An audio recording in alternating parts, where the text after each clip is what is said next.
নমস্কার বন্ধুরা, স্বাগতম আপনাদের আমার চ্যানেলে। আজকে আমি আপনাদের সাথে শেয়ার করতে চলেছি একদম ঘরোয়া, সহজ আর ভীষণ সুস্বাদু একটি বাঙালি পদ, লাউ পাতা চিংড়ি ভাপা। এটা দেখতে যেমন টেম্পটিং লাগছে, খেতে কিন্তু তার থেকেও বেশি টেস্টি।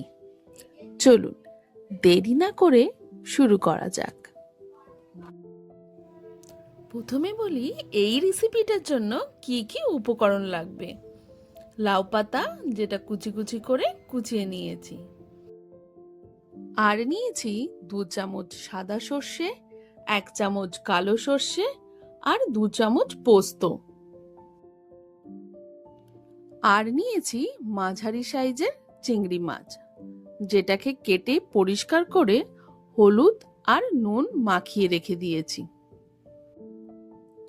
2 রকম সর্ষে আর পোস্ত, একটা কাঁচা লঙ্কা দিয়ে ভালো করে শিলে বেটে নিতে হবে। এবার আমি কড়াইতে একটু জল গরম করতে দিলাম এবং তাতে দিয়ে দিলাম নুন। এবার এক এক করে লাউ পাতাগুলো একটু আগে ভাপিয়ে নেব।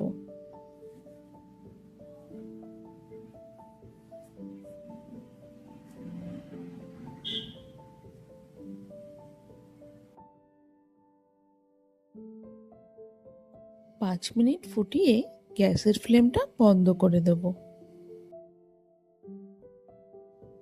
এবার একটা স্টিলের টিফিন বক্স নিয়ে তাতে দিয়ে দেব জল ঝরানো লাউ পাতাগুলো।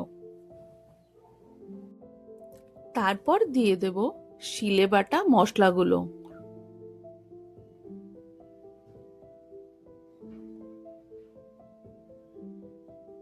ভালো করে কেকে নিয়ে সেটা দিয়ে দেব। এবার একটু দই দিয়ে দেব, অবশ্যই সেটা টক দই। এবার একে একে চিংড়ি মাছগুলো তাতে দিয়ে দিলাম। চিংড়ি মাছগুলো আমি আগেই হলুদ এবং লঙ্কা দিয়ে কিছুক্ষণ ম্যারিনেট করে রেখে দিয়েছিলাম। এবার 2 কাঁচা লঙ্কা দিয়ে দেব সর্ষের তেল।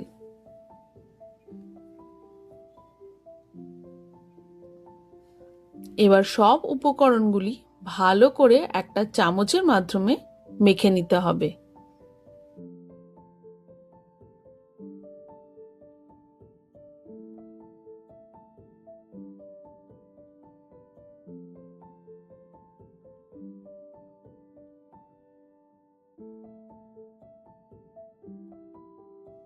মাখা হয়ে গেলে এবার পরিমাণ মতো নুন এবং হলুদ দিয়ে সেটা আবার ভালো করে মেখে নিতে হবে।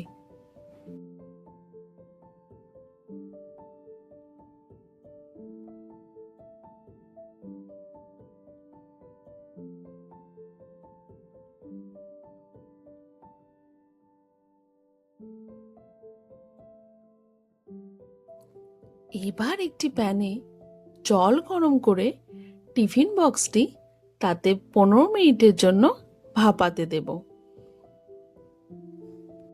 মনে রাখবেন, আঁচ কিন্তু থাকবে মাঝারিতে।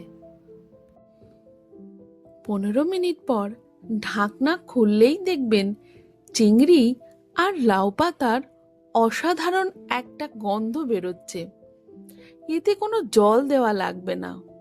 লাউ পাতা তার নিজের রসেই পদটা সুন্দরভাবে রান্না হয়ে যাবে। গরম ভাতে এই পদটি যে কি অসাধারণ লাগে ট্রাই করে জানাবেন। আর চ্যানেলে নতুন হলে একটা সাবস্ক্রাইব করে যাবেন। ধন্যবাদ।